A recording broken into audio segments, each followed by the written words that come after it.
warahmatullahi wabarakatuh. Selamat pagi pemirsa setia TVRI Jambi dimanapun Anda berada.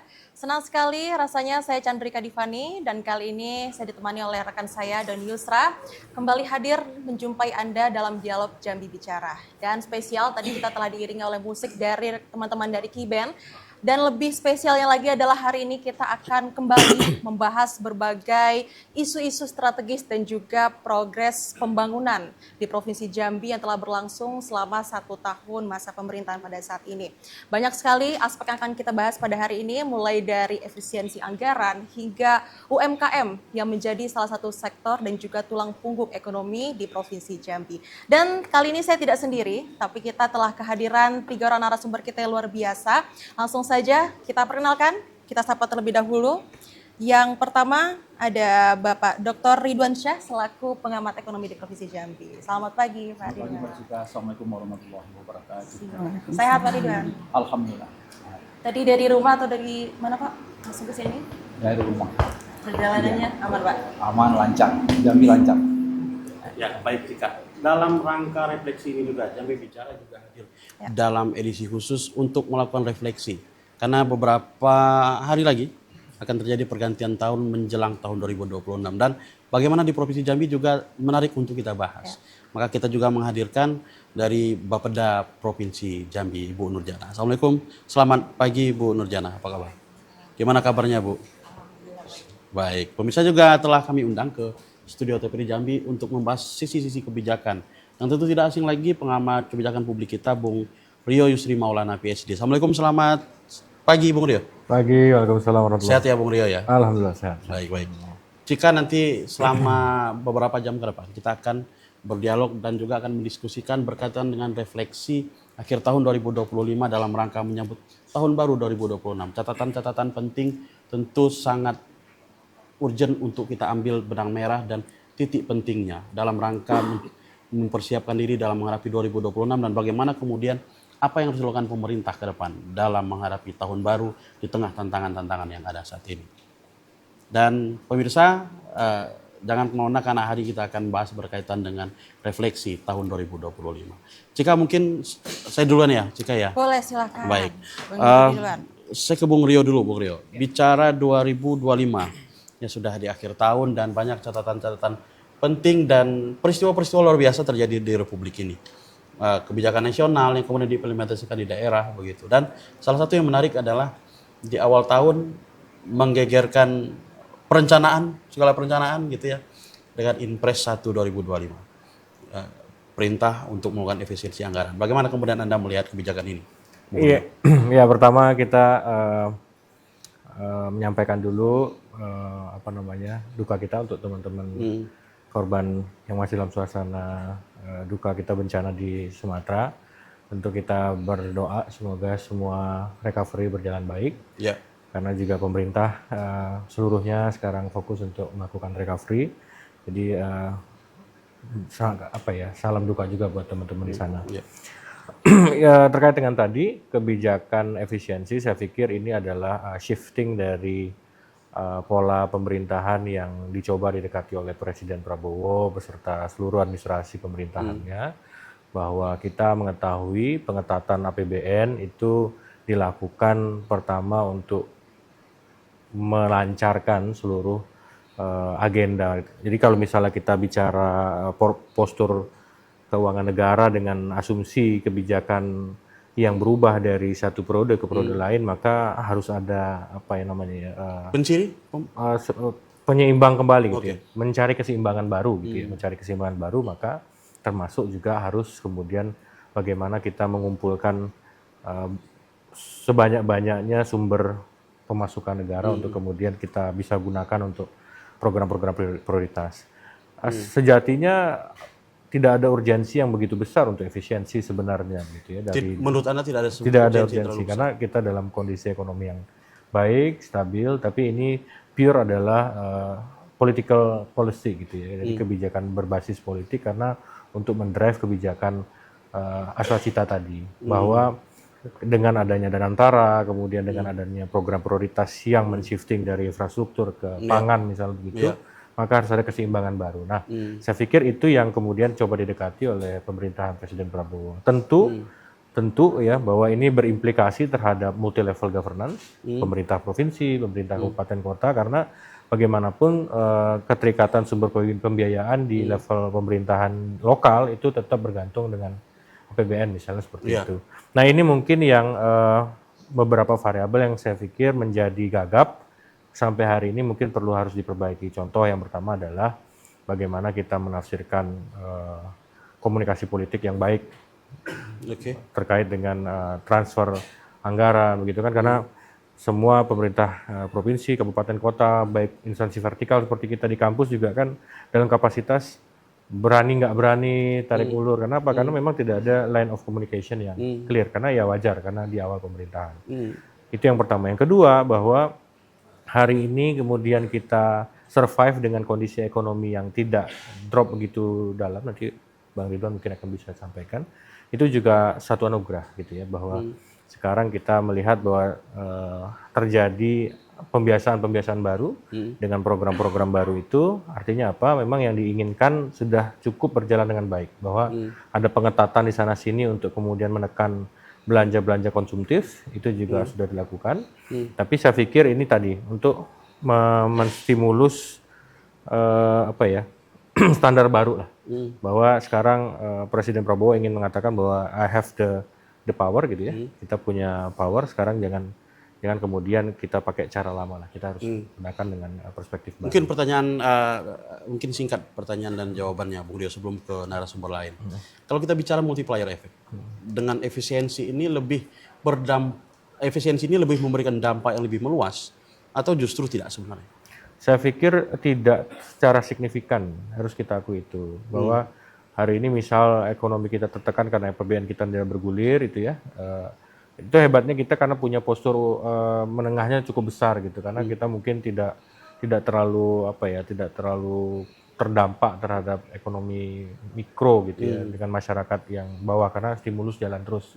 Tapi saya pikir tadi yang terdampak itu adalah pembangunan, kemudian juga bagaimana pola pemerintah dalam bekerja itu sangat terdampak gitu. Termasuk juga beberapa aspek misalnya terkait dengan transisi kekuasaan, transisi kebijakan, stimulus kebijakan itu juga terdampak. Saya pikir tidak secara besar gitu ya, tidak seperti harapan di awal dengan efisiensi, karena goncangannya tidak terlalu masif gitu. Tapi saya melihat ada budaya kerja baru di pemerintah yang menurut saya itu juga semakin baik, artinya tidak terlalu konsumtif, menjaga pengeluaran begitu ya. Tapi ada tadi faktor produktivitas yang menurun. Baik. Dan menarik nih, tadi mungkin saya ke Pak Ridwan Syah, tadi menarik apa yang disampaikan oleh Bang Rio adalah efisiensi sebagai salah satu political policy nih Pak, yang mungkin sejauh ini selama 1 tahun ini tidak begitu memberikan dampak yang terlalu signifikan terhadap ekonomi mikro. Tapi kalau untuk Bapak melihat dari kacamata ekonomi sendiri, pertumbuhan ekonomi selama adanya kebijakan efisiensi ini seperti apa Pak mempengaruhi pertumbuhan ekonomi di Jambi pada saat ini? Apakah ini berdampak juga terhadap lapangan kerja investasi di Jambi pada saat ini? Silakan Pak. Ya, dalam sebuah tulisan saya pernah mengatakan bahwa efisiensi itu seperti pil pahit. Ketika diminum di awal memang terasa pahit, tapi lama-lama nanti dia menyembuhkan. Nah, itu terbukti ya di beberapa kabupaten sekarang itu mereka lebih kreatif memanfaatkan dana-dana yang ada, sehingga dampak yang ditimbulkan memang tidak begitu signifikan. Dari indikator makroekonomi kita sekarang, itu pertumbuhan ekonomi kita sampai kuartal 3 itu 4,77, dan itu lebih tinggi dari tahun sebelumnya 4,66%. Ya. Kemudian inflasi kita juga relatif stabil. Satu-satunya yang menurun indikator ekonomi makro kita itu adalah nilai tukar petani. Walaupun turun, tapi tetap masih tinggi, 172. Karena NTP itu kalau di atas 100 itu sudah menunjukkan kesejahteraan para petani kita. Jadi overall efisiensi ini justru menimbulkan kreativitas dan memberikan dampak yang cukup signifikan karena terjadinya efisiensi, orang-orang pada lebih hemat ya. Nah itu. Jadi Tadi Bapak ada menyebutkan bahwa salah satu yang paling meningkat ini adalah dari sektor pertanian ya, yang nilai tukar tani tadi. Tapi bagaimana ini pengaruhnya dengan sektor-sektor lain, Pak? Iya, memang kami menggunakan data dari Kanwil Dirjen Perbendaharaan ya.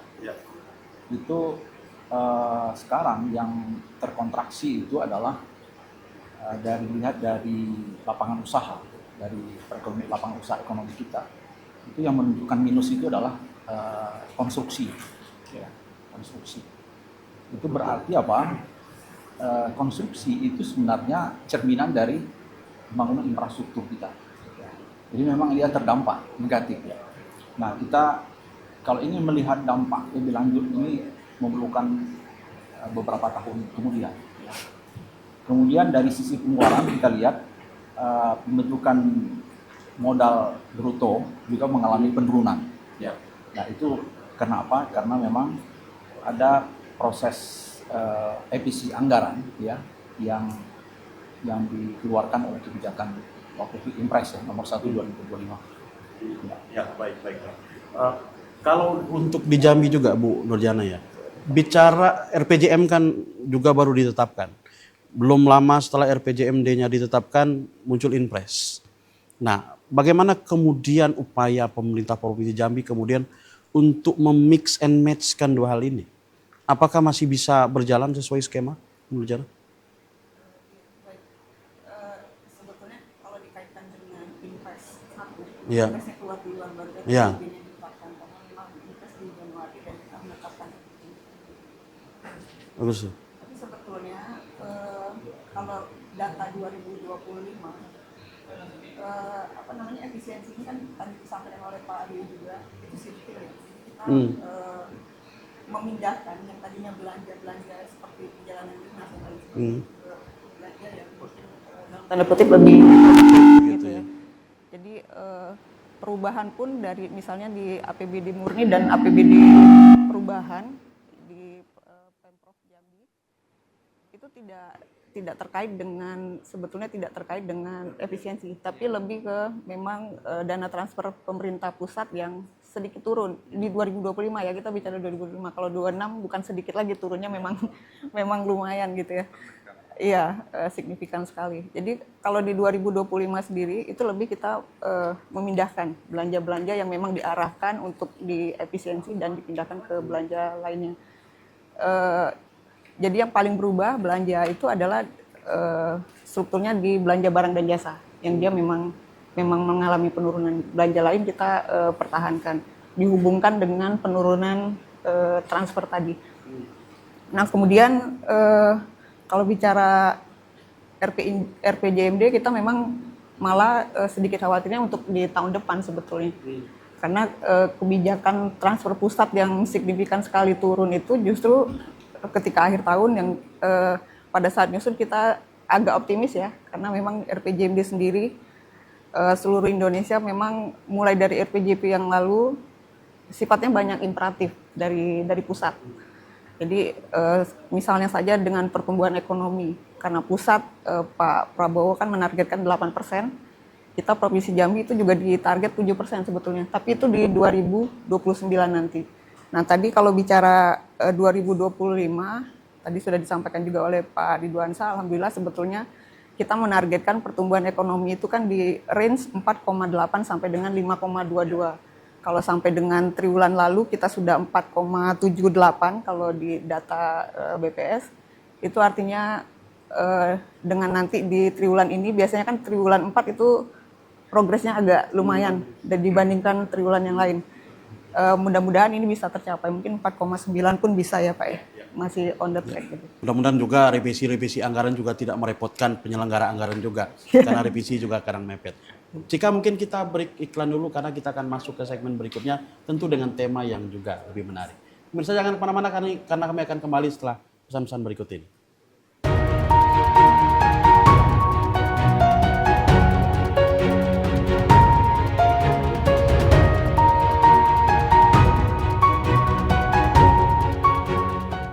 Dari rantai proyek yang sudah menghibur kita pada hari ini, makin semangat kita ya Bang ya. Karena tadi kita sudah membahas berbagai macam dampak daripada efisiensi yang tidak menutup kreativitas pemerintah dan juga masyarakat Provinsi Jambi dalam melaksanakan berbagai kebijakan. Dan salah satu kebijakan yang juga saat ini menjadi prioritas pemerintah itu adalah makan bergizi gratis nih Bang. Ya. Mungkin kita ke Bang... Masif sekali kebijakan. Masif sekali. Kita ke Bang Rio dulu mungkin Bang. Nah, melihat selama 1 tahun pelaksanaan MBG ini Bang, seperti apa nih Bang? Bang Rio menilai mulai dari kesiapan sampai dengan pelaksanaan dari program MBG kita pada saat ini, apakah di Provinsi Jambi pada saat ini sudah mempertimbangkan Bang karakteristik wilayah untuk pendistribusinya daerah-daerah terluar, terdepan, tertinggal, seperti apa Bang Rio? Ya, pertama kita perlu apresiasi kebijakan MBG ini bahwa pendekatan yang bagi saya itu seperti kayak kita membalikan telapak tangan. Kalau kita pikir mustahil waktu itu ya, tapi hari ini sudah berjalan dengan anggaran terbesar yang dikelola oleh pemerintah dengan hampir 71 triliun, dengan sekarang intake-nya sampai 75% gitu ya, dengan serapan dan mengelola unit yang 18.000 dari nol sampai ada sekarang, itu luar biasa. Saya pikir mengelola satu organisasi yang sangat-sangat signifikan gitu, dan itu multi sektor, multi pihak yang terlibat, bukan urusan kecil gitu ya. Memang bahwa kita ketahui banyak aspek yang masih perlu perbaikan. Contoh misalnya SOP ya gitu-gitu ya. Hal-hal seperti itu yang saya pikir masih perlu disempurnakan. Tapi di balik itu bahwa value-nya dari MBG ini merupakan tadi bahwa ketika efisiensi di drive untuk kemudian men-shift bagaimana pola kerja pemerintah, memasukkan satu indikator program baru untuk menyentuh langsung pada surface itu persoalan terkait dengan bagaimana peningkatan gizi dari SDM kita, itu saya pikir bentuk bentuk keseriusan pemerintah dalam mengelola masa depan bangsa ya, satu. Yang kedua, bagaimana kebijakan ini kemudian dapat menggerakkan ekonomi sirkular di level paling bawah.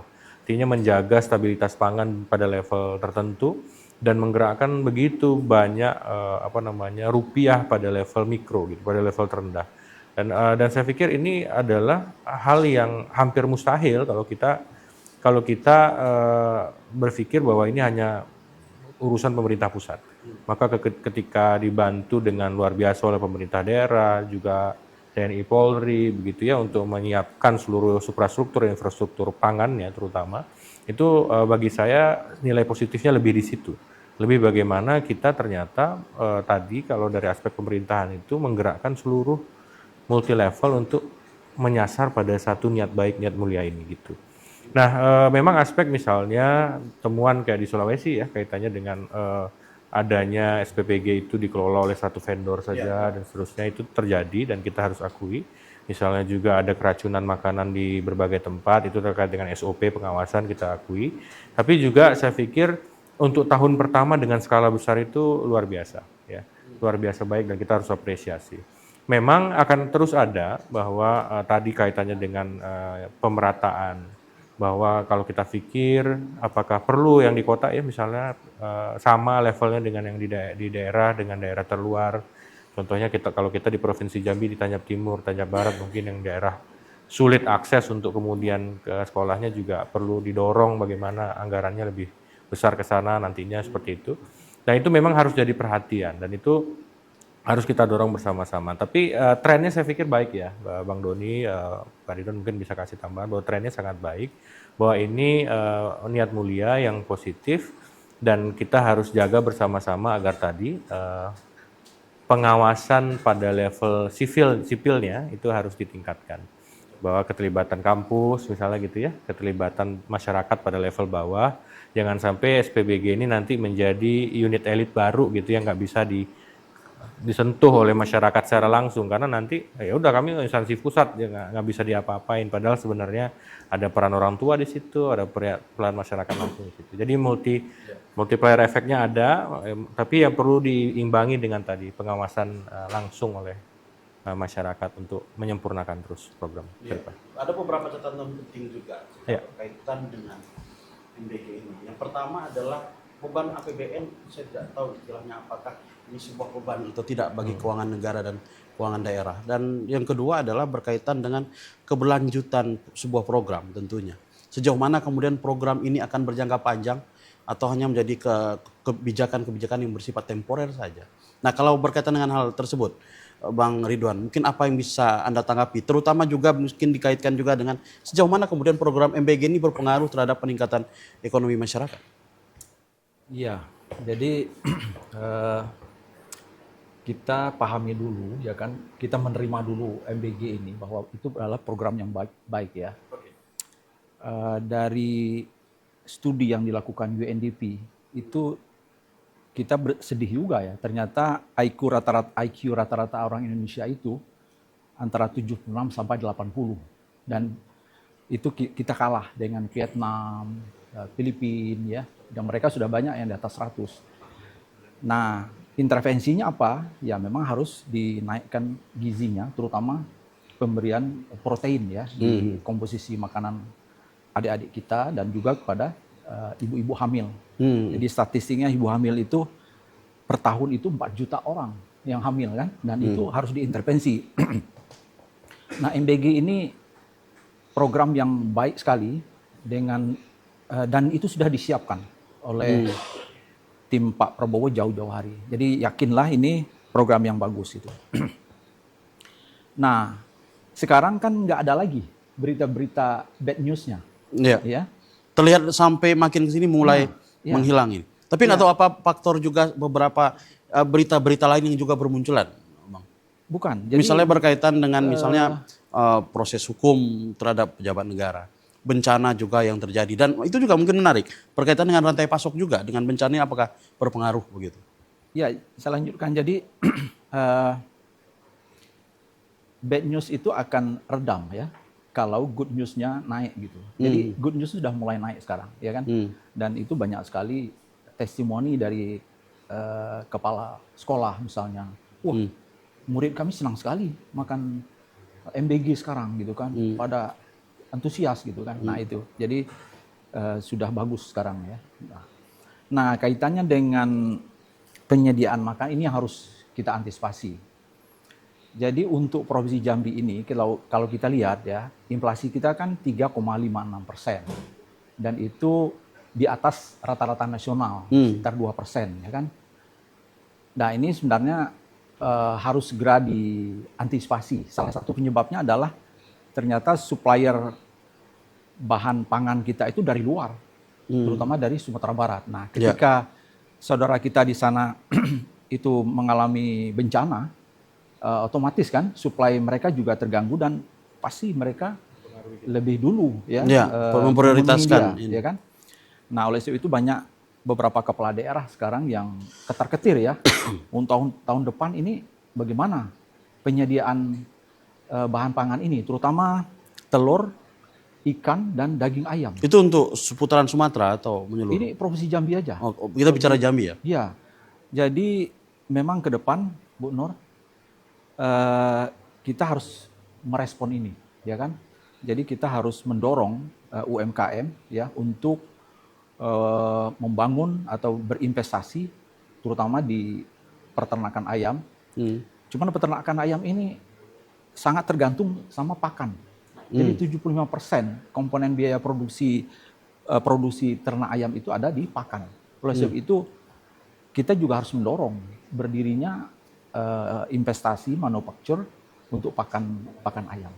Nah, kalau tidak nanti justru akan menimbulkan inflasi lebih besar lagi di Jambi, karena kita tidak punya lokal production ya yang mencukupi untuk itu. Jadi ini harus kita dorong. Tapi sebenarnya kalau kita lihat dari pembahasan Anda tadi, Bang Ridwan, kalau program ini kemudian berjalan dengan sebagaimana track yang Anda sampaikan tadi, ujung-ujung sebenarnya kembali kepada kesejahteraan rakyat yang meningkat. Betul. Pembangunan UMKM begitu. Iya. Jadi ini kan ada multiplier efeknya. Jadi kalau petani kita bisa memenuhi ini, peternak kita bisa memenuhi ini, maka kesejahteraan petani kita akan meningkat lagi nih, ya kan? Kemudian lapangan kerja juga meningkat ya. Di samping tadi dari penerima manfaatnya, pasti kesehatan, derajat kesehatan juga akan meningkat. Secara keseluruhan ini terjadi perputaran perekonomian, terutama di daerah pedesaan yang selama ini tersedot ya oleh daerah perkotaan. Jadi kami optimis program ini dari berbagai aspek, tidak saja dari aspek sosial tadi, kesehatan, tapi juga dari aspek ekonomi, ini akan menimbulkan dampak yang positif. Ya. Dan tadi Ibu Nur mengatakan 4,9% pertumbuhan ekonomi Jambi, saya lebih optimis ya, bisa di atas 5%. Mudah-mudahan, Bu Nur. Ya. Baik. Ini menarik sekali nih, Bang Doni. Tadi yang disampaikan oleh Pak Ridwansyah adalah terkait bagaimana program MBG ini sudah berjalan cukup baik pada saat ini di Provinsi Jambi. Namun memang ada satu catatan tadi yang disampaikan bahwa adalah untuk penyediaan bahan pangan itu kita masih masuk dari luar provinsi kita. Nah ini seperti apa dari Bapeda sendiri dalam memposisikan program MBG ini dalam kerangka pembangunan kita, Bu? Dan seberapa berpengaruhnya, Bu, program MBG ini dalam RPJMD kita? Iya, terima kasih. Jadi terkait dengan dukungan pemerintah provinsi untuk program MBG ini, ada beberapa hal yang dilakukan oleh beberapa dinas instansi di lingkungan Pemprov. Yang pertama terkait dengan keamanan pangannya. Jadi kita ada lab yang walaupun memang lab ini belum ini, tapi mereka memfasilitasi. Jadi untuk memastikan bahwa pangan ini aman gitu untuk dikonsumsi. Kemudian juga terkait dengan kontinuitas produk tadi Pak Ridwan sampaikan, ini juga sudah menjadi pemikiran kami ya. Kita juga kebetulan ada target-target juga terkait dengan misalnya telur gitu ya, produksi daging ayam dan lain sebagainya. Setiap tahun ada target. Dan kebetulan memang menjadi salah satu produk yang diunggulkan oleh Dinas Pertanian ya, Dinas Tanaman Pangan untuk didorong terus setiap tahun. Kemudian kita mendukung di Pro Jambi juga untuk meningkatkan produktivitas tanaman pangan ini. Jadi ada pemberian sarana prasarana pertanian untuk meningkatkan produktivitas padi dan lain sebagainya, termasuk juga penyuluhan dan keamanan pangan tadi tidak hanya terkait dengan tumbuhan tapi juga terkait dengan hewan. Jadi kalau hewan kita veteriner ya, kalau bahasa ininya saya juga kurang paham, itu juga untuk memastikan bahwa hewan-hewan yang ada di Provinsi Jambi itu aman untuk dikonsumsi. Nah, kemudian mungkin kami mungkin sedikit menyampaikan perkembangan terkait dengan SPPG dan penerima MBG ini. Tapi ini data ini adalah terkait dengan tingkat pendidikan yang menjadi kewenangan Provinsi Jambi. Jadi untuk tingkatan SMA, SMK dan madrasah aliyah ya yang setingkat dengan SMA, itu sudah ada 161 SPPG. Tapi memang ada satu daerah yang baru ada satu SPPG, itu di Tebo. Nah ini mungkin PR untuk didorong, kenapa di wilayah ini baru ada satu SPPG gitu ya. Dan paling banyak memang di Kota Jambi dan kemudian disusul oleh Kabupaten Muaro Jambi. Untuk penerimanya sendiri itu sudah mencapai 56.934 siswa. Tapi ini sekali lagi tingkatan SMA, SMK dan madrasah aliyah. Mungkin itu. Ya, baik. Begini, kita di samping itu juga bicara MBG ya. Sejauh mana kemudian juga program ini menyentuh kemudian partisipasi masyarakat di sana. Tadi Bang Ridwan sempat mengulas ya, jika skemanya adalah misalnya meningkatkan sektor, misalnya dibahas tadi ternak ayam, dan kemudian rantainya itu adalah pakan dan seterusnya. Nah itu oke, kita berbicara dalam konteks konsep. Lalu bagaimana Bang kalau kita melihat kemudian di tahun depan, di tengah kondisi cuaca yang juga belum menentu, potensi panen yang juga masih kita pertanyakan begitu kondisinya, apa yang kemudian yang harus dilakukan oleh pemerintah daerah sendiri? Karena MBG ini merupakan salah satu program prioritas Presiden Prabowo dan Gibran Rakabuming. Iya, pertama. Efisiensi juga Bang ya? Iya. Ya, jadi climate change itu memang berpengaruh ya Ya. terhadap sektor produksi, terutama sektor pertanian ya kan. Di dalamnya ada peternakan, perikanan ya. Nah, jadi ini kan faktor eksternal. Ya. Faktor eksternal itu artinya faktor yang tidak bisa kita kendalikan ya. Namun kita bisa antisipasi ya, terutama dalam pengendalian rantai pasoknya. Jadi kalau kita lihat rantai pasok MBG itu nanti, itu dari SPPG, dia mengambil ke Koperasi Merah Putih, ya kan? Dari Koperasi Merah Putih, dia mengambil ke suppliernya. Jadi begitu pemerintah membuat betapa peran koperasi ke depan itu menjadi sangat menentukan. Jadi supplier, produsen tidak bisa langsung ke SPPG, tapi harus lewat Koperasi Merah Putih. Nah, Koperasi Merah Putih kita tahu bahwa peran pemerintah pusat sangat signifikan ya. Kita mendapat informasi dari Kementerian Keuangan ya, tahun depan itu Koperasi Merah Putih akan beroperasi banyak sekali, tentu saja penyediaan anggaran juga termasuk di dalamnya. Jadi sekali lagi climate change itu seharusnya memang ada program tersendiri yang selama ini sedikit terabaikan ya kan. Baru sekarang orang mulai sadar terjadi bencana, oh ini ternyata faktor deforestasi. Nah, alhamdulillah Jambi menurut penilaian Bank Dunia itu kita bahkan diberikan kompensasi nanti. Jadi ada proyek BioCF ya, yang itu kita mendapat kompensasi sekitar 1,2 triliun ya, dan itu akan diberikan program-program untuk konservasi di seluruh kabupaten kota. Jadi kita harapkan climate change di Jambi itu bisa lebih kondusif ya, sehingga sektor produksi kita bisa lebih baik pada masa yang akan datang. Ya. Baik. Salah satu juga, Bung Rio, bicara program pemerintah hari ini adalah sekolah rakyat. Ya.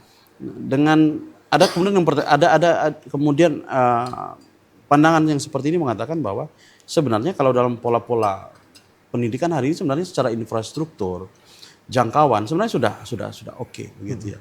Tetapi kenapa ada pertanyaan kenapa justru pemerintah kemudian tidak mengoptimalkan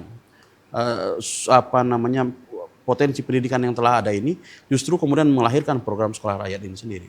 Pandangan Anda seperti apa, Bung Rio? Iya, sekolah rakyat ini kan basisnya adalah bagaimana kemudian mengikis gap yang ada dalam sistem pendidikan kita hari ini. Bahwa yang disasar dari sekolah rakyat ini kan memang betul-betul mereka yang secara ekonomi sangat tidak mampu, mungkin ada variabel lain misalnya dari faktor-faktor lingkungan dan seterusnya yang memang menjadi sasaran utama. Jadi saya pikir bahwa sekolah rakyat ini merupakan bentuk model sekolah percontohan bahwa nanti desain pengembangan SDM kita dibangun dari berbagai level gitu. Nah, ini yang menjadi keinginan dari Presiden Prabowo bahwa privilege itu dapat diperoleh oleh teman-teman kita yang mungkin sekarang sudah menikmati pendidikan gratis sampai dengan SMA dan seterusnya gitu ya. Tapi adik-adik kita yang masuk di sekolah rakyat ini adalah mereka yang secara ekonomi memang sedikit lebih inklusif gitu, tapi memang didesain agar ada kepastian yang memang nanti pada akhirnya akan mengarah pada pengisian pada sektor-sektor tertentu dalam landscape ini kita lah ya, pemerintahan kita dan seterusnya. Dan saya pikir itu bentuk bagaimana kita ingin mendorong dan memastikan bahwa adanya perhatian khusus terhadap ini. Kita yakin bahwa sistem ini sudah berjalan, namun kita sadari juga bahwa ada gap tadi, bahwa tidak mungkin dapat memenuhi semua keperluan secara basic dari seorang anak misalnya, yang which is di sekolah rakyat itu diberikan. Nah, tapi saya pikir itu tadi bahwa kemudian sekolah rakyat tidak menjadi komoditas baru yang menjadi dagelan gitu ya, dalam artian nanti malah ketika pengawasannya berkurang akan menjadi sumber ini baru, tapi kita harus sekali lagi yang belum menurut saya harus perlu dikuatkan di pemerintahan Prabowo Gibran itu adalah bagaimana ketulusan Presiden Prabowo untuk membuka seluas-luasnya kritik masyarakat, masukan masyarakat, partisipasi masyarakat untuk program ini. Karena masa honeymoon 1 tahunnya sudah lewat nih. Kita sekarang sudah waktunya kemudian mulai mengkritisi bahwa sudah betul atau tidak fondasi-fondasi program strategis ini diletakkan dengan baik. Maka di tahun kedua, tahun ketiga kita harus mendorong itu partisipasi masyarakat untuk betul-betul mengawasi. Jangan sampai nanti ya kita tahu kalau celahnya ada ya kemungkinan penyelewengan akan ada terus di situ kan gitu ya. Dan kita perlu pastikan bahwa ini tidak jadi eksklusif gitu ya. Malah nanti kita sasaran awalnya ingin bahwa ada tadi pengisian gap, malah yang terisi malah dari kalangan-kalangan yang justru tidak tepat sasaran seperti itu. Menarik nih Bang Doni, tadi bagaimana langkah-langkah dalam membangun sekolah rakyat di Provinsi Jambi. Cuman kita jeda sebentar dulu Bang, karena kita akan kembali usai jeda pariwara berikut ini. Tetaplah di Dialog Jambi Bicara.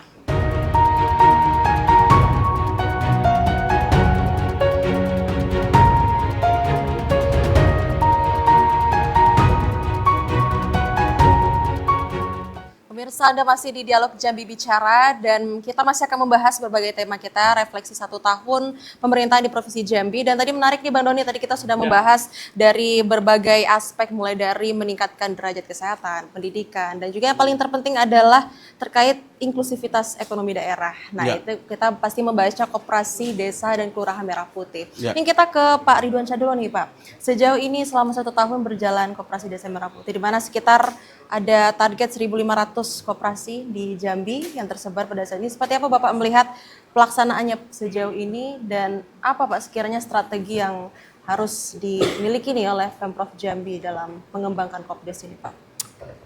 Ya, dari 1.500 ya yang sudah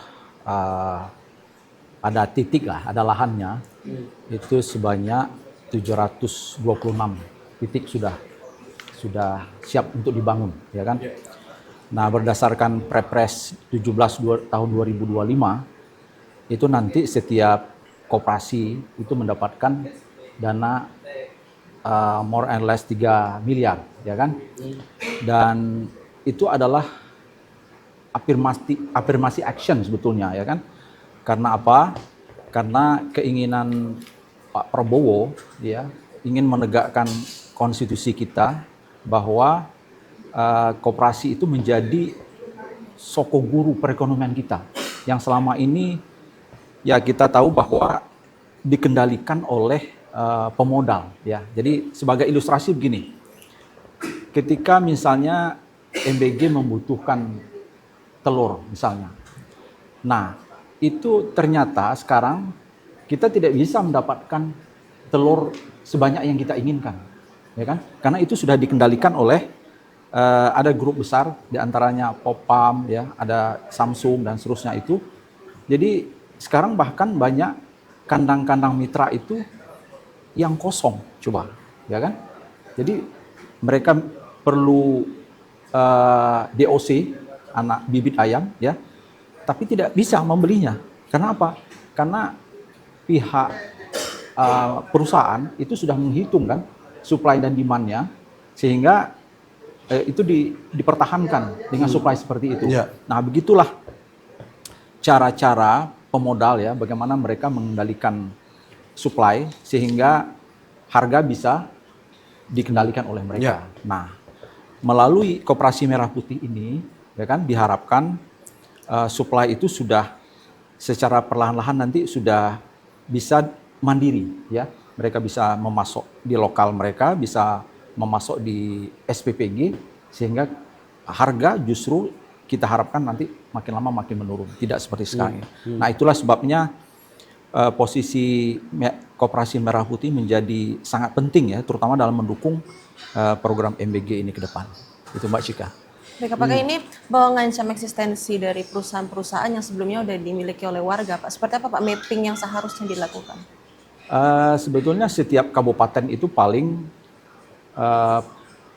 yang melakukan kemitraan itu paling satu katakanlah di satu tempat, ya, kandang gitu, ya.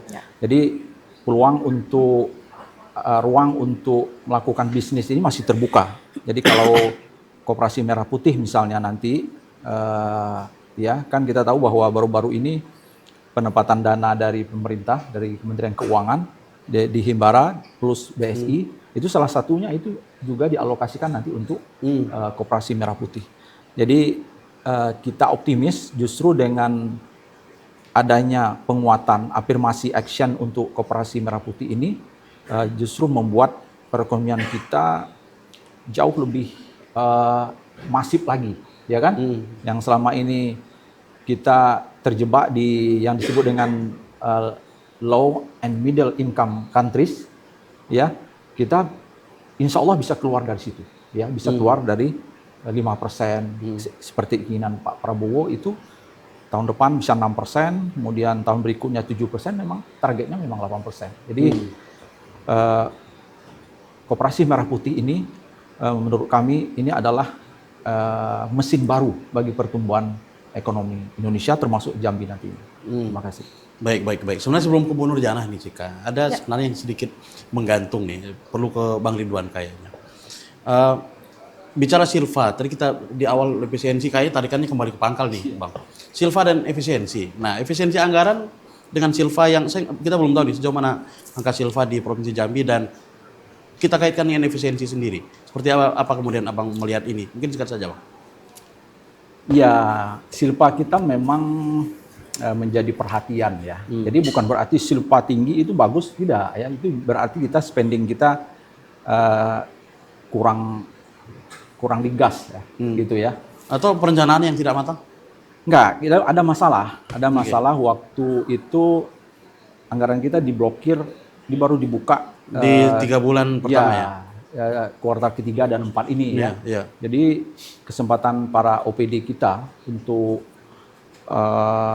mengalokasikan anggaran itu memang terbatas. Sehingga ini nanti izin Bu Nur, itu saya mendapatkan silpa kita sekarang 1,2 triliun, ya kan?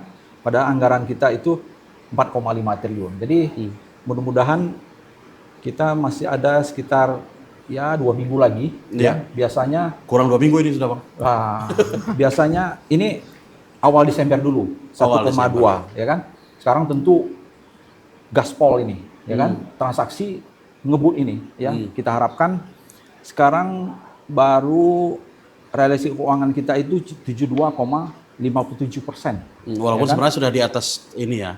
72 itu masih kurang ya. Kalau saya menilai masih kurang, dan itu hanya ada 14 OPD saja yang di atas 80%.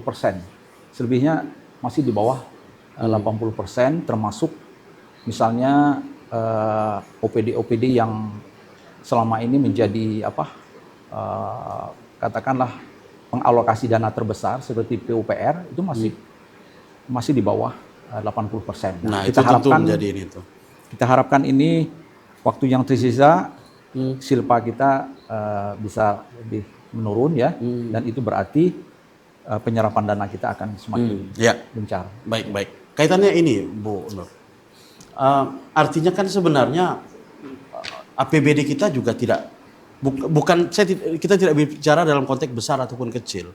Artinya berbicara tentang perencanaan, realisasi, ketersediaan anggaran gitu. Nah, kalau kita kaitkan dengan beberapa isu tadi, MBG, ya, perubahan iklim, sebagainya juga tadi berkaitan juga dengan program-program lain, dan salah satu yang paling pokok itu juga adalah ketahanan pangan. Bagaimana kemudian perencanaan berkaitan dengan ketahanan pangan ini sendiri?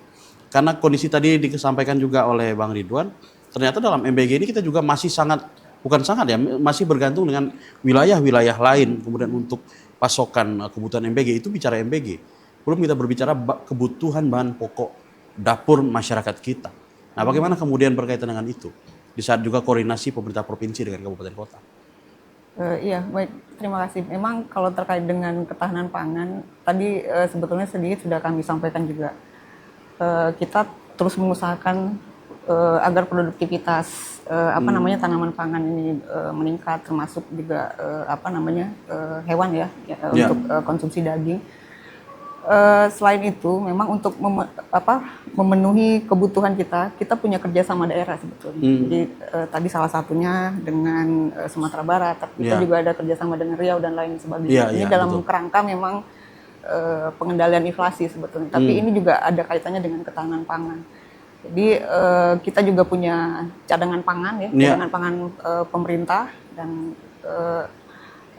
hal-hal lainnya yang memang kita sudah siapkan sebetulnya. Tapi memang mungkin kadang-kadang kan ada hal-hal yang uncertainty ya, yang kita tidak bisa tentukan. Tapi upaya-upaya itu kita sudah, langkah-langkahnya kita sudah termasuk tadi kerjasama daerah. Ya, begini Bu, mungkin kita bersepakat ya bahwa investasi di suatu wilayah itu juga merupakan salah satu faktor yang kemudian mempengaruhi tingkat pertumbuhan ekonomi.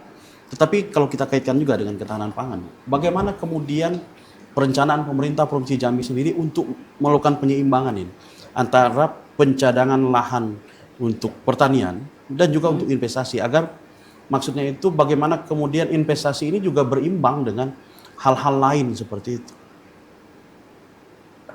Baik, memang di satu sisi kita sebetulnya agak sulit misalnya menahan ya. Provinsi Jambi ini kan arahnya sebetulnya perkebunan.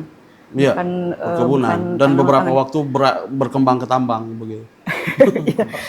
Maksudnya konversi dari lahan yang tanaman pangan kemudian ke perkebunan itu kita akui itu cukup banyak gitu ya. Karena memang secara ekonomis perkebunan ini lebih masa depannya lebih menjanjikan gitu. Dan namun demikian kita upaya-upayanya salah satunya dengan lahan pangan berkelanjutan. Jadi daerah-daerah kita dorong untuk mengeluarkan peraturan daerah untuk lahan ini tidak boleh dilakukan alih fungsi gitu. Jadi salah satu langkah preventifnya itu untuk mempertahankan lahan-lahan pertanian itu.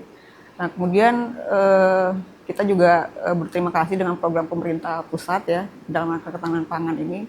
Jadi yang bergerak itu tidak hanya misalnya hanya sektor pertanian ya, tapi misalnya saja TNI Polri mereka juga udah menanam gitu ya, dan ini tentu saja juga membantu dalam kerangka untuk ketahanan pangan di daerah. Baik. Lalu dan sejauh ini mungkin saya ke Bang Rio nih tadi terkait implementasinya di lapangan ketahanan pangan ini, seperti apa sih Bang Abang melihat efektivitas dari koordinasi nih Bang dari pemerintah, baik dari provinsi, kabupaten, kota sampai dengan masyarakat, apalagi dengan melihat sekarang dengan adanya kerjasama antara TNI Polri dalam membentuk lahan jagung dan juga pembentukan lahan sawah, ini seperti apa Bang? Sudah efektif Bang sejauh ini Bang Rio? Saya pikir yang perlu kita sama-sama concern gitu ya, bahwa di setiap daerah termasuk Jambi itu kan punya level kepemimpinan yang pengambil keputusan tertinggi gitu ya. Misalnya di provinsi ada gubernur, kabupaten kota punya bupati, wali kota, dan powernya luar biasa, powernya besar gitu ya. Dan beliau-beliau inilah yang mampu kemudian menggerakkan baik secara bersama-sama ataupun secara simultan untuk kemudian bisa tadi memastikan bahwa seluruh sektor ini terpenuhi, termasuk juga koordinasi terkait dengan ketersediaan pangan. Kalau saya pikir Jambi itu potensinya luar biasa ya, dan kita punya bukaan lahan yang besar gitu ya untuk kemudian kaitannya dengan peternakan, perkebunan, apalagi yang memang sebagai topografi kita seperti itu. Tapi memang kita harus sama-sama tadi, kalau kita dari kampus, apalagi dari aspek perguruan tinggi gitu ya, ingin mendorong bahwa inovasi itu harus berjalan dengan baik. Nah, iklim inovasi tidak berjalan kalau misal terjadi masalah hukum dan seterusnya. Nah, ini yang harus kita sama-sama tekan dan pastikan bahwa kemudian iklim inovasi kita juga meningkat. Ini kan teman-teman mungkin dari Bapeda juga memahami itu betul, bahwa kalau misalnya kita ada political will dari leader gitu ya, ada leadership yang kemudian mendrive untuk ke sana, maka semua bisa terjadi. Maka kita mengingatkan dan mendorong bahwa Pak Gubernur, Bupati, Wali Kota, kita tidak kekurangan sedikit pun ya potensi yang ada di Jambi ini untuk dikelola bersama-sama dengan baik. Tinggal bagaimana kemampuan kita untuk menekan tadi bahwa aspek-aspek penegakan hukum ini tidak menjadi tidak menyita perhatian dari aparat pemerintah kita. Jambi hari ini mungkin ada beberapa hal yang menjadi konsentrasi penyelesaian masalah hukum di pendidikan dan seterusnya, dan itu juga menjadi keprihatinan kita begitu ya, bahwa ini akan menghambat tadi cita-cita besar dan seterusnya. Dan hati-hati dengan bahwa memang hari ini setahun belakang kita dihabiskan fokus kita untuk bagaimana mentransfer kebijakan pusat itu agar sukses di daerah. Dan kita belum lihat basis kebijakan pemerintah daerahnya sudah jalan atau belum gitu. Semuanya overshadow. Nah, itu yang saya di pikir. bawah bayang-bayang program pemerintah pusat juga. Exactly. Termasuklah diskusi kita hari ini. Padahal Pak Gubernur punya program, Pak Bupati, Wali Kota punya program dengan skala terbatas APBD yang ada, sebenarnya yang lebih dipahami dan lebih menyentuh rasanya, itu bisa juga secara kesinambungan kita bisa dorong juga. Nah, ini juga saya pikir contohnya di Jawa Barat ya. Jawa Barat tuh KDM dengan polanya begitu, dia tidak mau di overshadow oleh misalnya pemerintah pusat gitu. Dan kemampuan kepala daerah ini juga menentukan untuk kemudian memastikan bahwa tadi lepas tadi ya, bahwa kita punya potensi baik, punya semua sumber daya yang ada gitu ya, bahwa kita mampu, tapi juga harus kita dorong pemimpin kita untuk lebih menjaga iklim tadi, iklim sehat untuk aparatur dapat bekerja dengan baik, inovasi dapat tumbuh. Gitu. Ya, baik. Saya ke Bang Ridwan. Bang Ridwan, bicara ketahanan pangan juga, kita kembali ke yang tadi. Kemudian bicara landscape Jambi juga, begitu ya. Saya tidak tahu pendapat Anda seperti apa. Ada kemudian juga pengamat yang juga mengatakan bahwa sepertinya Jambi ke depan juga harus memiliki master plan perkembangan core bisnisnya juga. Karena misalnya seperti ini, kita setuju tadi Bu Nurjana mengatakan bahwa perkebunan semakin dianggap lebih menjanjikan, begitu ya. Tetapi kemudian apakah perlu kemudian dalam perencanaan pembangunan Jambi ke depan kita punya 11 kabupaten kota misalnya, dan apakah memang perlu misal sport kawasan sini fokusnya pertambangan, perkebunan, dan ini pertanian, dan selebihnya adalah kawasan konservasi. Apakah perlu kemudian Jambi bertransformasi seperti itu, Bang Ridwan? Iya. Jadi ada Perpres 5 tahun 2025 ya, tentang RPJMN itu. Itu ada 2 kabupaten kita yang masuk, yang mereka sebut dengan kawasan nasional, kawasan prioritas pangan. Ya. Satu itu Tanjung Jabung, jadi keduanya artinya barat dan timur. Satu lagi adalah Kabupaten Kerinci. Nah, jadi secara nasional mereka sudah lihat potensi di 3 kabupaten ini. Nah, sekarang tinggal masing-masing kabupaten, ya. Tadi berkaitan dengan kepala daerah, ya kan? Mereka harus menyiapkan master plan-nya, ya. Setahu saya sekarang yang baru menyiapkan master plan-nya itu adalah Tanjung Jabung Timur, ya. Jadi pemerintah pusat hanya akan melayani, ya kan, katakanlah kebutuhan dari ketiga daerah ini nanti kalau mereka sudah punya master plan. Nah itu, jadi yang disebut dengan Ibu Nur readiness kriterianya salah satunya itu, ya. Tanpa itu ya tidak bisa, ya kan. Walaupun demikian di tingkat provinsi seperti Merangin itu juga menjadi prioritas kita, ya kan. Kemudian Sarawangun. Jadi hampir di semua daerah itu tetap kita alokasikan ya programnya untuk prioritas pangan tadi, ketahanan pangan. Nah, pertanyaan sekarang kenapa kita belum meningkat ya, belum meningkat suplai pangan kita. Ternyata masalah terbesarnya ada di produktivitas. Jadi rata-rata kita masih yang mereka sebut dengan P100. P100 itu artinya kita baru 1 kali panen ya dalam setahun rata-rata ya. Orang sudah 3 kali panen, bahkan ada yang 4 kali panen per tahun ya. Nah, salah satu kalau kita gali lagi lebih jauh itu ternyata ada di masalah irigasi kita. Jadi rata-rata irigasi karena kita masih terpengaruh curah hujan. Pertama, irigasinya sudah banyak yang tua, ya, banyak yang tua, banyak yang harus direhabilitasi, terutama di bagian di Tanjung Jabung Timur itu, karena dia rawan ya, karena itu daerah rawa, daerah apa? Daerah gambut ya, maka faktor kenaikan air laut itu sangat menentukan ya, sehingga dia perlu pertama tanggul itu kebutuhan mendesak itu, yang kedua adalah nanti di saluran primernya ya. Saluran primer ini kalau kita lihat, kami baru kunjungan lapangan di daerah irigasi rawa Simpang Datu, itu pengendali airnya itu yang kita putar-putar itu sudah tidak berfungsi lagi. Itu satu. Kemudian sedimentasi juga ternyata tinggi ya. Jadi memang perhatian.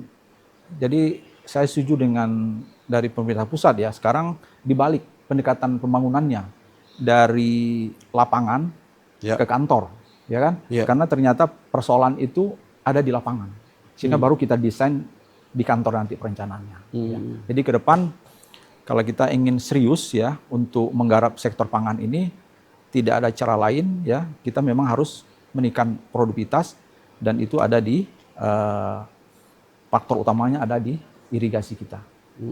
Demikian. Salah satu yang menjadi penting tadi adalah terkait irigasi dan juga fasilitas sarana pendukung dalam mendorong agar ketahanan pangan ini dapat berjalan optimal. Nah, seperti apa Bu ini Bapeda sendiri mempersiapkan itu mungkin di sisa tahun 2025 ini dan di masa yang akan datang di tahun 2026 seperti apa Bu? Ya, jadi terkait dengan irigasi, kita sebetulnya ada pembagian kewenangan ya. Mana irigasi yang ini oleh pusat, kemudian provinsi, kemudian kabupaten kota. Nah, untuk daerah irigasi, kalau provinsi yang kewenangannya ada 3 kita. Satu DI Suban, itu di Tanjung Jabung Barat ya, daerah Suban. Kemudian di Bungo, Batang Uleh. Kemudian di Kerinci, DI Tanduk. Nah, itu DI yang menjadi kewenangan provinsi. Itu 3-tiganya kita selalu ya, kalau istilah di PU itu namanya OP, operasional pemeliharaan gitu ya. Nah, kemudian tadi Pak Ridwan Syah menyampaikan di Tanjab Timur ada nggak yang punya provinsi? Ada, jadi dia ada DI, ada DR namanya, daerah rawa, daerah irigasi rawa. Itu ada beberapa yang kita tangani juga setiap tahun OP-nya gitu ya. Tapi memang diakui keterbatasan anggaran. Kita kadang-kadang tidak bisa seluruhnya kemudian tertangani, tapi kita tetap upayakan itu semua bisa berjalan dengan benar. Memang kadang-kadang terkait dengan irigasi tadi kami sampaikan kewenangan ya. Jadi kita sudah bagus kan di yang kewenangan kita, tapi kan dia ngalirnya tuh mengalir ya, bagian ini nih kewenangan yang lain gitu ya. Pemerintah di bawahnya misalnya kabupaten. Nah, macetnya di situ kadang-kadang. Atau ke saluran yang kecil-kecil yang memang harusnya adalah tanggung jawab P3A ya, P3A, kelompok petani pengguna airnya. Nah, kadang-kadang macetnya di situ. Jadi memang perlu ke depan ini kerjasama di berbagai tingkatan ini supaya bisa sinergi dan semuanya berjalan dengan baik. Gitu. Menarik, masih akan ada target-target lagi nih Bang Doni. Tapi kita jeda dulu sebentar nih Bang Doni karena kita masih akan membahas lebih banyak lagi. Kita akan kembali usai jeda pariwara berikut ini, tetap di Dialog Jambi Bicara.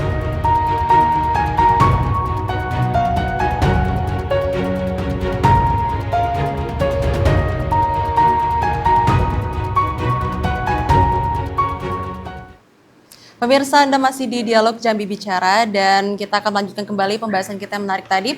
Bang, tadi kita sudah membahas berbagai macam Bang, dan ini salah satu yang paling menjadi sorotan publik juga adalah terkait UMKM. Apa tuh Bang?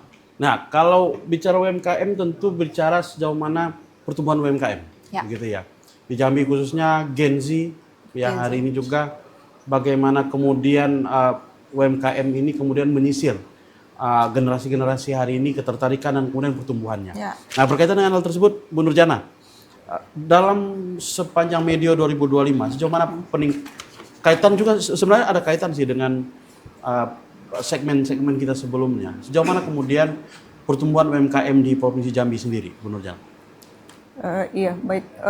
Terkait dengan UMKM, memang kalau data 2025 kan belum terkonsolidasi ya, karena kita biasanya akhir tahun, di awal tahun baru dikonsolidasi. Tapi data terakhir yang kami terima dari Dinas Koperasi dan UKM, untuk jumlah sendiri itu terjadi peningkatan sekitar 33%. 33%. Jadi cukup signifikan ya kalau secara angka ya, dari 199 ribuan menjadi 265 ribuan.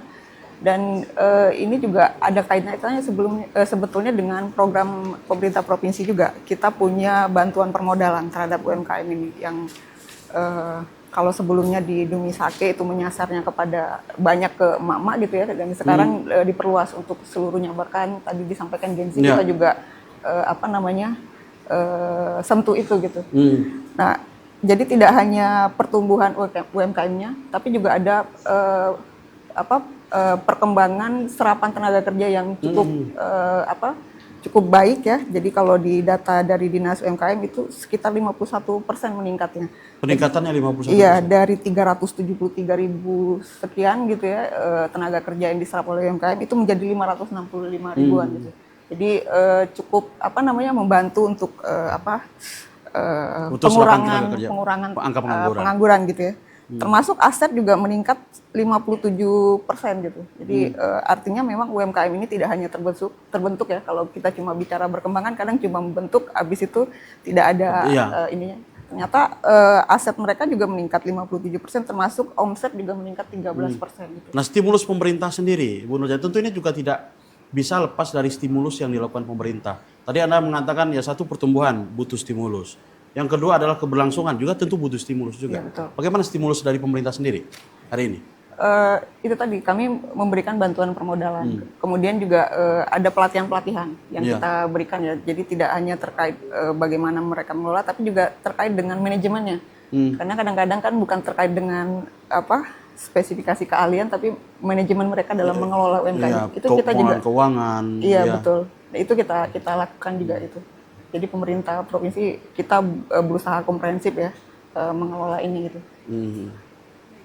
Terkait permodalan dan juga perizinannya sudah saat ini makin dipermudah oleh pemerintah. Tapi kalau Bang Rio sendiri nih melihat untuk bantuan-bantuan yang diberikan pada saat ini, apakah sudah cukup Bang untuk bisa menunjang keberlanjutan usaha? Bukan sekedar bantuan yang sifatnya sesaat saja Bang. Bagaimana Bang Abang melihat ini? Iya, kita perlu identifikasi dulu bahwa pola pergerakan UMKM kita ini kan jangan sampai dia hanya fokus pada urban aja, misalnya perkotaan. Kita tahu bahwa Jambi itu kota Jambi itu sangat signifikan terkait dengan lompatan jumlah UMKM, jumlah akses terhadap permodalan di perbankan maupun bantuan pemerintah misalnya gitu. Tapi tadi bahwa kalau misalnya dengan karakter perkotaan mungkin sustainnya agak lebih gampang karena dia demand-nya terus ada. Karena misalnya di Jambi 55% itu anak muda dan seterusnya. Memang masif UMKM kita ada di level itu. Di level yang transaksinya di bawah 50.000 dan seterusnya gitu ya. Nah, namun kan memang yang perlu kita dorong tuh yang di rural area nih, di daerah-daerah yang mungkin perlu didorong lewat usaha ibu-ibu dan seterusnya yang di kabupaten kota yang memang keberlangsungannya itu harus terus didorong dengan kreativitas, dengan pemberdayaan, dengan intervensi lewat pemerintah melakukan eksibisi, expo dan seterusnya kan. Nah, itu yang perlu memang menjadi perhatian. Namun sebagai penggerak ekonomi kita saat ini, UMKM ini harus menjadi bukan hanya sebagai gerbang masuk, tapi juga kita harus seriusi untuk kemudian membuka. Kalau saya mungkin perlu pandangan dari Bang Ridwansyah terkait dengan profesi sebagai pelaku UMKM ini. Jadi dia punya pride sendiri mengelola bisnis skala mikro ini sehingga mereka punya harapan untuk keberlanjutan itu karena memang punya kebanggaan terhadap profesi itu misalnya. Bukan sebagai sebuah profesi sementara. Bukan lompatan dan lain-lain gitu. Karena memang kita lihat justru intake-nya dari UMKM ini yang paling cepat sekarang kan berputarnya uangnya. Apalagi dengan bantuan teknologi, bantuan startup dan lain-lain gitu ya.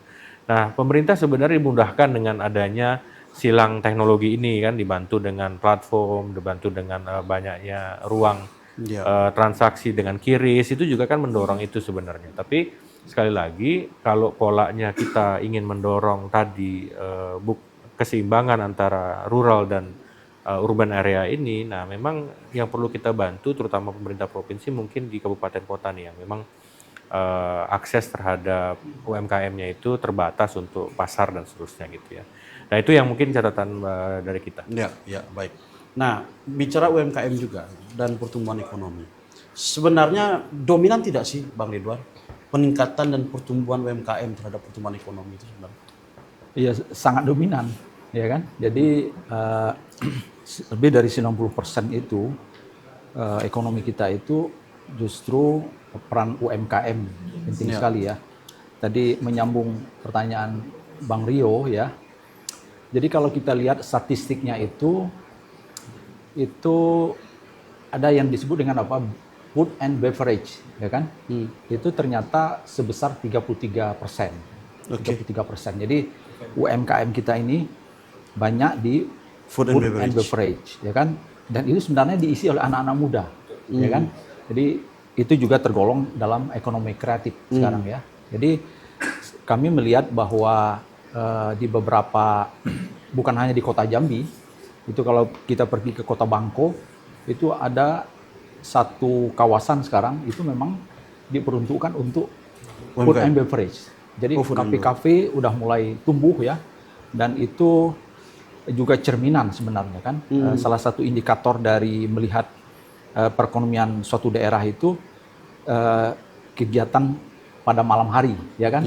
Itu salah satunya kehidupan pada malam hari itu tergambar dari munculnya kafe-kafe, food and beverage itu biasanya diisi oleh anak-anak muda. Ini sesuatu yang mengembirakan kita bahwa anak muda sudah mulai berperan ya, aktif dalam perekonomian kita. Ya. Nah, tentu juga tidak bisa lepas, tadi memang sudah kita bahas dengan Bu Nurjana, apa kemudian stimulus yang dilakukan pemerintah ya dalam bentuk bantuan dan juga adalah peningkatan skill dan sebagainya. Tapi kita juga berkaca Bang, bahwa bahwa anak-anak, kita bicara generasi muda ya, kita juga bicara isu kepemudaan, ketertarikan dan kemudian kreativitas generasi muda untuk meningkatan di sektor UMKM juga terlihat cukup tinggi. Tetapi boleh jujur gitu ya, di beberapa tempat kita belum melihat fasilitasi pemerintah yang betul-betul konkret terhadap UMKM ini. Sehingga UMKM yang berkembang, tadi yang Anda bahas, food and beverage sebagainya, akhirnya dominan seperti menjadi apa ya? Ya memang mungkin konsepnya seperti itu. Di malam di Car Free Night atau apa seperti itu. Dan apakah itu menurut Anda sudah merupakan representasi sebenarnya dukungan pemerintah terhadap UMKM generasi muda ini? Ya, saya punya data ini dari Bapeda malah ya. Itu dana yang dikelola oleh OPD ya. OPD itu dari Dinas Koperasi Usaha Kecil dan Menengah itu 15,6 miliar. Jadi ini angka yang kecil sebetulnya, ya kan? Dari total APBD kita? Nah, ini total yang dia kelola. Ya, 15,6 dari 4, sekian triliun tadi. 4,5 triliun tadi kan. Nah, ini kecil sebetulnya kalau dibandingkan dengan jumlah yang ada UMKM kita. Tapi juga yang harus kita ingatkan juga, ternyata realisasi anggarannya juga masih di bawah 80% ini. Jadi kita harapkan dalam sisa waktu ini mudah-mudahan ya terjadi lagi tadi dalam bentuk program-program di bidang koperasi dan usaha kecil menengah. Namun seperti yang Ibu Nur bilang tadi, ini tidak mudah, ya kan? Tidak mudah. Pertama dari sisi identifikasi saja, itu kita sudah mulai mendapat tantangan di situ. Kadang-kadang berubah datanya, ya kan? Apalagi belum lagi masuk ke wilayah misalnya siapa yang boleh meminjam, boleh yang tidak, itu semakin rumit lagi ya. Sehingga memang ini tantangan ke depan adalah kalau kita ingin mengintervensi, katakanlah membantu mengembangkan usaha kecil menengah ini, maka datanya memang harus diberesin dulu, ya kan? Dengan kita memberesin data, ya, maka dukungan yang kita berikan itu lebih tepat sasaran. Nah, ini memang menjadi perhatian kita ke depan, Bu Nur, agar sektor usaha kecil menengah ini bukan dalam bentuk ini dia. Kalau saya menduga ini ada hidden economy di dalamnya, ya, karena mereka nggak bayar pajak segala macam ya, sehingga tidak terekam secara keseluruhan. Jadi dia ada banyak, tapi karena tidak didata dengan baik, ya, akhirnya kontribusi mereka sepertinya masih tidak kelihatan. Ya. Padahal dia menyumbang dalam lapangan usaha ini sangat besar. Termasuk tenaga kerja dan sebagainya. Termasuk tenaga kerja. Artinya memang evaluasinya adalah di pendataan dan kemudian adalah pembinaan juga terhadap Pembinaan. UMKM. Ya, ya. Adanya hidden ekonomi tadi yang disampaikan oleh Pak Ridwan Syah tadi menarik. Mungkin bagaimana strategi kedepannya yang dilakukan oleh Bapeda dalam menghadapi adanya tumpang tindih data tadi yang mempersulit adanya pendistribusian bantuan untuk UMKM dan kepemudaan kita. Seperti apa nih Bu di kedepannya nanti untuk menyikapi hal ini? Ya, jadi memang terkait UMKM ini ada beberapa tantangan ya. Tadi disampaikan terkait dengan keberlanjutan. Memang di lapangan kita juga sering menemukan ini di tahun ini mereka usahanya ini gitu. Iya. Ya mungkin masih uji coba atau seperti apa. Tahun depan itu usahanya udah berubah lagi. Nah itu kadang-kadang memang terkait data kita harus lakukan monitoring dan evaluasi terus-menerus. Karena kan ketika mereka berubah berubah jenis usaha itu yang ini kan sebetulnya udah mati gitu ya. Karena udah berubah yang baru. Jadi memang ke depan kami memang ada menginginkan ada penguatan terkait dengan evaluasi terutama keberlanjutan program-program yang kami lakukan ya. Apakah memang bantuan yang kita berikan ini terus berlanjut dan berkembang oleh UMKM ini atau tadi itu setelah diberi bantuan kemudian mereka ganti lagi ini usaha. Jadi memang evaluasi itu salah satu agenda yang akan kita lakukan ke depan. Termasuk pembinaan juga tetap dilakukan. Kita sama-sama menantikannya Bang, bagaimana evaluasi kedepannya oleh pemerintah provinsi dalam sektor UMKM ini. Tapi sebelumnya kita jeda dulu, kita sama-sama akan menikmati iringan musik dari teman-teman dari Rantai Project berikut ini.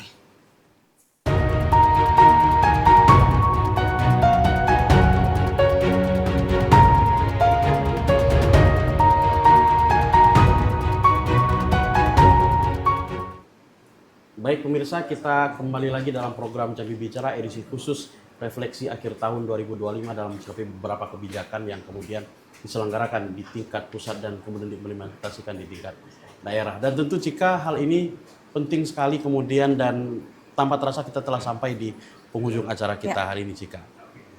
Dan mungkin kita akan pernyataan penutup terlebih dahulu dari Bang Rio. Seperti apa Bang? Ini mungkin evaluasi dan juga rekomendasi yang disampaikan baik dari untuk pemerintah dan juga masyarakat ke depannya seperti apa Bang? Silakan. Iya, pertama kita mengajak seluruh pihak untuk terus bersama-sama berkontribusi terhadap pembangunan kita. Bahwa pemerintah tidak bisa bekerja sendiri, harus ada peran masyarakat di sana, artinya mendukung setiap program pemerintah itu.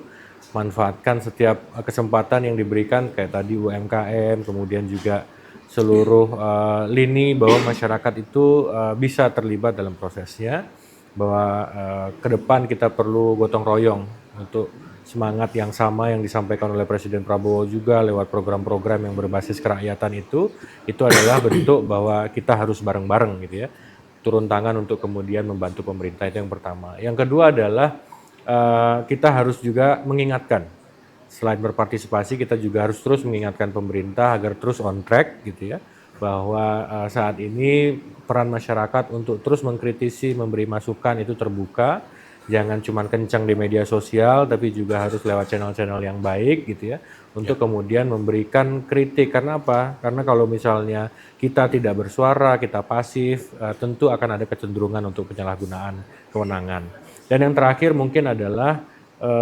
bahwa sebesar-besarnya potensi alam kita, potensi ekonomi kita, itu harus terus kita pikirkan untuk keberlanjutan. Kita belajar dari bencana yang sudah terjadi, apapun bentuk kebijakan kita harus pikirkan juga keberlanjutan ke depan gitu ya.